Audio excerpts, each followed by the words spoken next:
अब अपन जो है विद्युत द्विध्रुव जो है विद्युत क्षेत्र की तीव्रता की दिशा से अगर थीटा कोण पर स्थित है तो उसको घुमाने में थीटा कोण से घुमाने में कितना बल युग्मावल लगता है उस पर उसकी गणना कर चुके हैं। टाउ बराबर p sin थीटा के बराबर जो है बल युग्मावल लगता है जो है एक समान विद्युत क्षेत्र की तीव्रता की दिशा से अगर कोई विद्युत द्विध्रुव जो है अगर यहाँ पर विद्युत क्षेत्र की तीव्रता की दिशा ये है, ये की दिशा यहाँ पर जो है दिशा में है और कोई विद्युत द्विध्रुव जो है विद्युत क्षेत्र की तीव्रता की दिशा से थीटा कोण पर रखा गया है, थीटा कोण पर रखा गया है।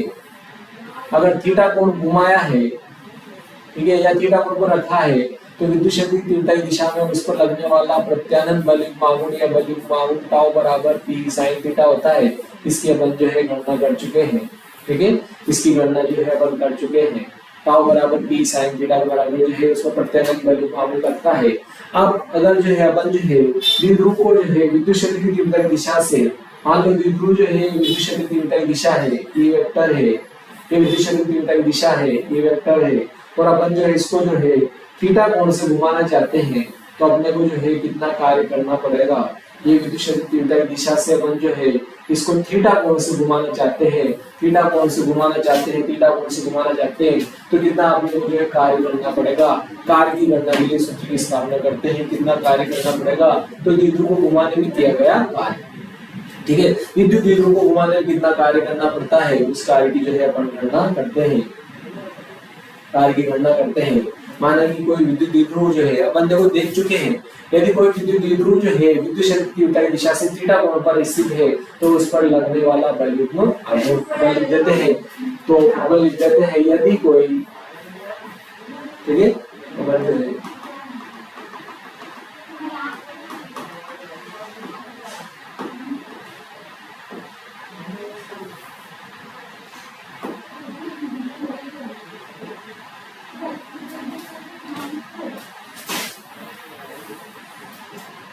ठीक है, द्विध्रुव को घुमाने में किया गया था, द्विध्रुव को घुमाने में किया गया था। यदि विद्युत द्विध्रुव यदि विद्युत द्विध्रुव यदि विद्युत द्विध्रुव विद्युत द्विध्रुव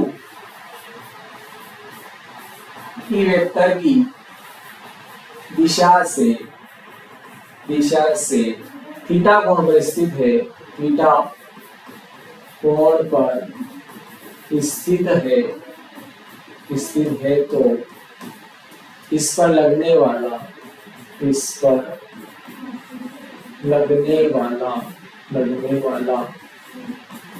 बल युग्मावुन के लो प्रत्यानंद बल युग्मावुन के लो, ठीक है, लगने वाला बल युग्म आघूर्ण जो होता है इसको टाउ से लिखते हैं। बल युग्म आघूर्ण टाउ जो होता है वो बराबर क्या होता है p sin थीटा के बराबर होता है।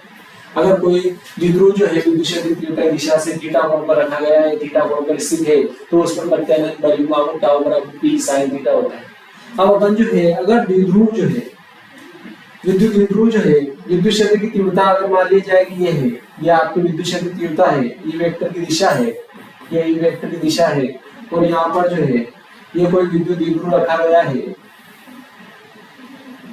ये विद्युत द्विध्रुव है। अपन इसको जो है थीटा कोण से घुमाना चाहते हैं, ठीक है, इस विद्युत द्विध्रुव को जो है अपन क्या कर रहे हैं थीटा कोण से घुमा रहे हैं, ठीक है। यहाँ पर ये 0 डिग्री की स्थिति है या थीटा बराबर 0 डिग्री की स्थिति है, इससे इसको अपन जो है थीटा कोण घुमा रहे हैं और अपन कार्य की गणना कर रहे हैं, ठीक है। थीटा बराबर 0 से थीटा बराबर थीटा कोण से घुमा रहे हैं तो कितना कार्य करना पड़ेगा इसकी अपन जो है गणना करना चाहते हैं। तो वो जो कार्य होगा देखो अपन इसको क्या करो पहले अल्प अल्प कोण से घुमाओ, अल्प अल्प कोण से घुमाओ और सभी कोणों को क्या करते हैं अपन जोड़ देते हैं तो संपूर्ण कार्य आ जाएगा, ठीक है। थीटा कोण से घुमाने में किए गए कार्य की अपने गणना करनी है। तो अगर यदि द्विध्रुव जो है विद्युत द्विध्रुव को विद्युत क्षेत्र की तीव्रता से अल्प कोण d थीटा घुमाना चाहते हैं तो उसमें किए गए कार्य की गणना करते हैं। विद्युत द्विध्रुव को या द्विध्रुव को अल्प कोण d थीटा घुमाने में किया गया कार्य अब मैं अल्प कोण घुमाऊंगा तो कार्य भी मैं क्या करूंगा, अल्प करूंगा, तो इसको अपन ने डी डब्ल्यू लिख दिया। ठीक है, अपन अल्प कोण घुमाने तो कार्य भी क्या होगा, अल्प होगा, तो अल्प कोण डी थीटा घुमाने में किया गया कार्य अल्प होगा, तो इसको डी डब्ल्यू लिख दिया। तो ये क्या होगा, आपके बलयुग्म आघूर्ण इनटू कोणीय विस्थापन। ठीक है, बलयुग्म आघूर्ण, चूंकि अपन घुमाने में किया गया कार्य निकाल रहे हैं, तो ये क्या होगा, आपके बलयुग्म आघूर्ण इनटू कोणीय विस्थापन के गुणनफल के बराबर होगा। बलयुग्म आघूर्ण इनटू कोणीय विस्थापन के गुणनफल के बराबर होगा। अगर अपन जो है यहाँ पर किसका भी एक सरल रेखा के अनुदिश तब किया गया कार्य होता है बल गुणा विस्थापन। ठीक है, जब अपन एक सरल रेखा के अनुदिश किसका में कार्य निकालते हैं तो वो क्या होता है, बल गुणा विस्थापन। लेकिन यहाँ पर अपन घुमा रहे हैं, ठीक है, क्या कर रहे हैं, अपन विद्युत क्षेत्र की तीव्रता की दिशा से इसको घुमा रहे हैं, तो घुमाने में किया गया कार्य होता है बलयुग्म आघूर्ण गुणा कोणीय विस्थापन। लेकिन क्या कर रहे हैं, अपन अल्प कोण घुमा रहे हैं। ठीक है, अपन क्या कर रहे हैं, यहाँ पर इसको द्विध्रुव को क्या कर रहे हैं, अल्प कोण घुमा रहे हैं। देखो अपन ने बिल्कुल थोड़ा सा अल्प, ये विद्युत क्षेत्र की तीव्रता की दिशा है, मान लिया जाए कि ई वेक्टर की दिशा है, और अपन क्या कर रहे हैं, इस द्विध्रुव को जो है पहले अल्प कोण घुमा रहे, बहुत कम कोण घुमा रहे हैं, ये डी थीटा कोण जो है घुमा रहे, अल्प कोण जो है डी थीटा घुमाने में किया गया कार्य निकाल रहे। तो इसको थोड़ा घुमा रहे तो कार्य भी क्या होगा, थोड़ा सा। तो अपन इसको क्या करेंगे, अलग अलग कोण घुमाएंगे, सभी समान आकार के डी थीटा अलग अलग जो है अल्प कोण घुमाएंगे और कार्य निकालेंगे, और सभी अल्प कोण घुमाने में सभी कार्य जो है वो भी क्या रहेंगे, डी डब्ल्यू रहेंगे। इन सभी कार्यों को जब मैं जोड़ूंगा तो डायरेक्ट अपने जो है थीटा कोण घुमाने में कार्य बन जाएगा। ठीक है, तो अल्प कोण घुमाने में कार्य भी अल्प होगा, तो अपन ने अल्प कोण घुमाने में कार्य अल्प होगा, तो इसको अपन ने जो है डी डब्ल्यू लिख दिया। तो ये डी डब्ल्यू कार्य क्या होगा, बोलो, बलयुग्म आघूर्ण इनटू कोणीय विस्थापन। तो अब अपन क्या कर रहे हैं, विद्युत क्षेत्र की तीव्रता की दिशा से या ई वेक्टर की दिशा से, ई वेक्टर की दिशा से थीटा कोण घुमाने में किया गया कार्य, थीटा कोण घुमाने में किया गया कार्य लिखते हैं। ठीक है, अपन ने क्या किया, विद्युत क्षेत्र की तीव्रता की दिशा से, अर्थात विद्युत क्षेत्र की तीव्रता की दिशा से यानी कि 0 डिग्री से अपन जो है थीटा कोण घुमा रहे, 0 डिग्री से थीटा कोण, अर्थात क्या हो गया, बोलो, अर्थात 0 से थीटा कोण घुमाने में किया गया कार्य। ठीक है, 0 से थीटा कोण घुमाने में किया गया कार्य जाएगा। तो ये तो संपूर्ण कोण घुमाने में किया गया कार्य, तो इसको अपन ने क्या कर दिया, W लिख दिया। तो ये जो रहेगा सभी DW का क्या हो जाएगा, योग हो जाएगा। सभी छोटे छोटे कोण घुमाने में किए गए कार्यों का क्या हो जाएगा, योग हो जाएगा। कहां से कहां तक, बोलो, 0 डिग्री से थीटा डिग्री तक घुमाने में किया गया कार्यों का क्या होगा, योग होगा। अर्थात इस समाकलन भी योग को प्रदर्शित करता है। तो अपन इसका क्या कर लेंगे, समाकलन कर लेंगे दो निश्चित सीमाओं के बीच में, 0 से थीटा के बीच में जो इसको समाकलित कर लेते हैं, तो कार्यों का क्या हो जाएगा, योग हो जाएगा। कौन से कोणों के बीच में, 0 से लगाकर थीटा तक। तो देखो DW का मान तो अपन निकाल चुके हैं, टाउ इनटू डी थीटा। तो अपन जो है यहाँ पर लिमिट ऐसे लगाते, लोअर लिमिट 0 है और अपर लिमिट जो है वो थीटा है। Lower limit 0, upper limit theta, इन दोनों लिमिट के बीच में जो है अपन जो है किए गए कार्यों का क्या करेंगे, योग करेंगे। लेकिन DW का मान अपन निकाल चुके हैं, टाउ इनटू डी थीटा। और देखो टाउ का पुनः मान अपन पहले निकाल चुके हैं, P sin थीटा। तो यहाँ पर टाउ का मान भी अपन रखेंगे, क्या हो जाएगा, P sin थीटा। ये P sin थीटा, 0 से थीटा में समाकलन P sin theta into D theta. ठीक है, गुणा डी थीटा। तो देखो यहाँ पर समाकलन हो या अवकलन हो, जिसका जिसकी सापेक्ष होगा, तो देखो थीटा का थीटा के सापेक्ष समाकलन हो जाएगा, और ये P क्या होगी, बाहर निकल जाएगी। ये P जो राशि होगी वो बाहर आ जाएगी यहाँ पर। तो ये W बराबर क्या हो जाएगा आपके, P तो बाहर हो जाएगा आपके, और यहाँ पर समाकलन 0 से थीटा, यहाँ आ जाएगा आपके sine theta into D theta हो जाएगा। लेकिन देखो साइन थीटा का समाकलन आपके जो है, साइन थीटा का समाकलन क्या होता है, आप जानते हो इसको। साइन थीटा का जो आपके जो है समाकलन होता है वो आपके जो है वो कोस थीटा हो जाएगा। ठीक है, साइन थीटा का समाकलन जो है आपके, देखो साइन x इंटू dx जो है वो होता है आपके माइनस cos ऑफ x, ठीक है। साइन थीटा का जो समाकलन होता है वो माइनस cos थीटा होता है, तो यहाँ पर साइन x का x के सापेक्ष समाकलन क्या होता है बोलो माइनस cos x होता है। तो यहाँ पर साइन थीटा का जो है आपके साइन थीटा का जो है डी थीटा के सापेक्ष समाकलन क्या हो जाएगा माइनस cos थीटा। तो यहाँ पर ये p तो बाहर था, इसको ऐसे लिख दिया, और साइन थीटा का अपन ने माइनस cos थीटा समाकलन कर लिया, और लिमिट क्या है बोलो 0 से थीटा।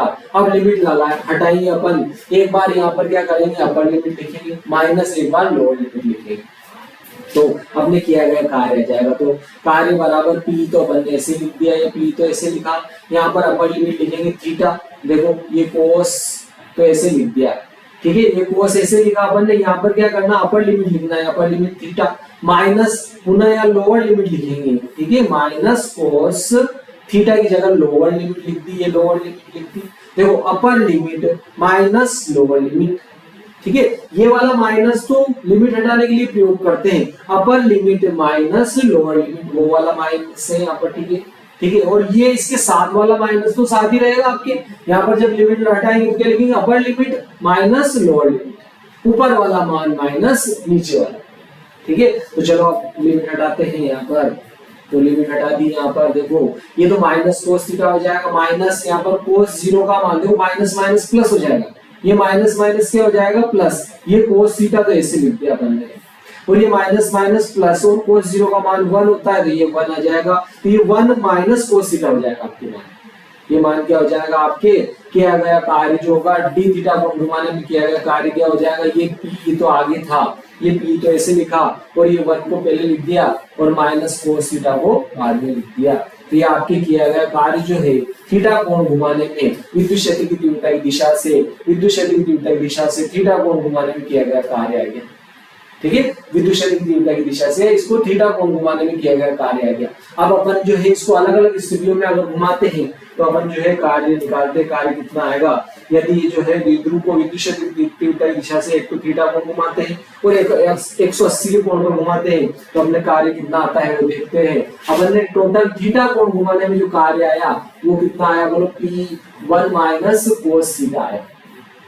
अब अपन क्या कर रहे हैं विद्युत क्षेत्र की तीव्रता की दिशा से, मान लिया जाए कि ये विद्युत क्षेत्र की तीव्रता की दिशा है, ये आपकी क्या है ई वेक्टर की दिशा है, इस ई वेक्टर की दिशा से अपन जो है दो स्थितियों में ले जा रहे हैं इसको, एक तो अपन इसको क्या कर रहे हैं लंबवत स्थिति में ले जा रहे हैं, ठीक है, द्विध्रुव को जो है 90 के कोण से घुमा रहे हैं अपन, जो है इसको 90 के कोण से घुमा रहे हैं, 0 डिग्री से अपन कहाँ ले जा रहे हैं बोलो 90 डिग्री कोण पर ले जा रहे हैं, तो किया गया कार्य कितना होगा बोलो, डायरेक्ट 0 से अपन 90 वाला मान आएगा, या तो थीटा का मान आएगा, जिस कोण पर ले जा रहे हो अपन वो कोण आएगा, तो थीटा बराबर 90 डिग्री, मतलब लंबवत करने पर, ठीक है, यहाँ पर क्या आ जाएगा आपको, यदि द्विध्रुव को विद्युत क्षेत्र की दिशा से 90 डिग्री कोण घुमाया जाता है, यदि द्विध्रुव को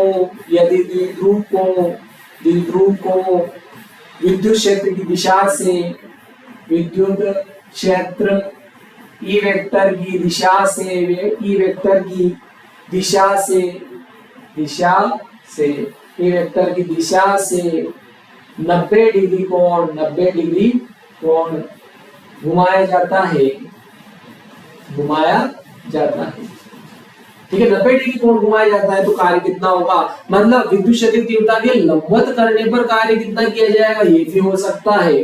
तो W बराबर देखो थीटा का जो मान आएगा आपके, थीटा बराबर कितना आ जाएगा बोलो 90 डिग्री, तो यहाँ पर अपन 90 डिग्री लिख देंगे, तो आपके कार्य क्या आ जाएगा, थीटा बराबर कितना रखेंगे बोलो, थीटा का जो मान है वो अपन 90 डिग्री रखेंगे, तो कार्य आ जाएगा 90 डिग्री कोण घुमाने में किया गया कार्य Pe1 माइनस यहाँ पर क्या आ जाएगा cos इससे आएगा, और थीटा की जगह 90 आ जाएगा। और देखो अपन जानते हैं cos 90 का जो मान होता है त्रिकोणमितीय सारणी में वो 0 होता है, जो sin 0 का और cos 90 का इक्वल होता है, ठीक है, और sin 90 का और cos 0 का भी बराबर होता है। तो W बराबर क्या हो जाएगा Pe1 माइनस क्या हो जाएगा 0, cos 0 का मान 0 रखेंगे, सॉरी cos 90 का मान अपन क्या रखेंगे यहाँ पे 0 रखेंगे, तो क्या आएगा 1 माइनस 0, तो ये 1 बचेगा, 1 का अपन जो गुना करेंगे तो आपके जो कार्य आएगा वो P के बराबर आ जाएगा, इतना कार्य किया जाएगा। अब अपन जो दूसरी स्थिति, अपन जो 180 डिग्री कोण से घुमाते हैं,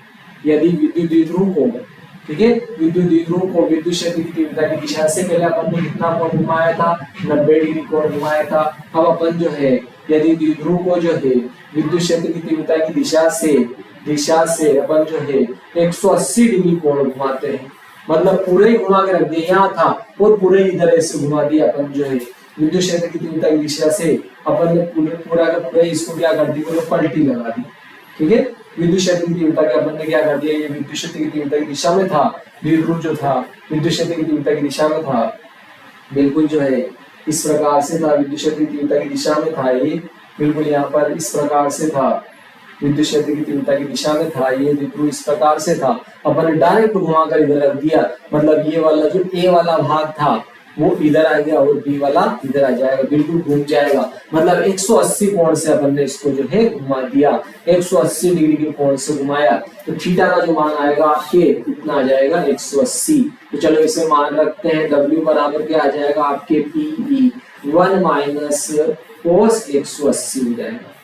और देखो आपके cos 180 का जो मान होता है, cos 180 डिग्री का जो मान होता है वो -1 होता है, ठीक है। cos 180 का जो मान होगा वो -1 होगा, तो PE क्या आ जाएगा 1 माइनस, यहाँ भी क्या आ जाएगा तो -1 आ जाएगा। cos 180 का मान -1 हो गया, तो देखो माइनस माइनस प्लस हो जाएगा और 1 और 1 2, तो आपके किया गया कार्य जो आएगा वो 2PE आ जाएगा। इस स्थिति में किया गया कार्य जो रहेगा आपके 2PE हो जाएगा, आपके जो है कार्य जो है यहाँ पर 2PE आ गया, ठीक है। तो ये जो है विद्युत द्विध्रुव को जो है थीटा कोण से घुमाने में किया गया कार्य आया था विभिन्न स्थितियों में। फिर अपन ने 90 डिग्री कोण से घुमाया तो कार्य जो है PE आया, और फिर 180 डिग्री कोण से घुमाया तो किया गया कार्य जो है वो 2PE आया। ये विभिन्न स्थितियों में घुमाने में किया गया कार्य आया। और थीटा कोण से घुमाएंगे अपन तो किया गया कार्य जो अपने क्या आया था PE1 माइनस cos थीटा आया था, ठीक है। वीडियो को आप जो है लाइक भी करें, शेयर भी करें और सब्सक्राइब भी करें, और नीचे लगे बेल आइकन को भी दबाएं ताकि नए आने वाली लेटेस्ट वीडियो जो है आपको मिलते रहे। जय श्री राम।